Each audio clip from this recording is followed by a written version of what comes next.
সারা দেশ জুড়ে পালিত হচ্ছে ৭৫তম প্রজাতন্ত্র দিবস। ভারতে জাতীয় পতাকা উত্তোলন করলেন প্রতিটি জায়গায়।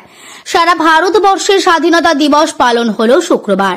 পাশাপাশি বীরভূম জেলার দুবরাজপুর ব্লকের মেটেলা উচ্চ বিদ্যালয়ের সকল ছাত্রছাত্রীদের নিয়ে পালিত হল প্রজাতন্ত্র দিবস। ছাত্রছাত্রীদের মধ্যে উচ্ছ্বাস উদ্দীপনা ছিল চোখে পড়ার মতো। আজ সকাল সকাল প্রায় ৪০০ ছাত্রছাত্রীদের ফুল, মালা, ধূপকাঠি নিয়ে হাজির হতে দেখা যায় বিদ্যালয় প্রাঙ্গণে।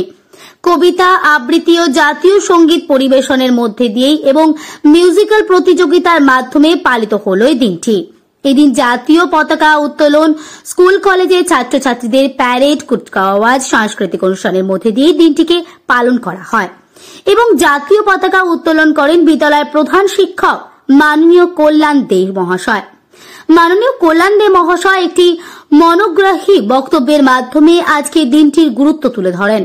স্কুলের সকল ছাত্রছাত্রী সহ শিক্ষক শিক্ষিকারা প্রজাতন্ত্র দিবস উপলক্ষে স্কুলে উপস্থিত ছিলেন। দেখুন বিস্তারিত।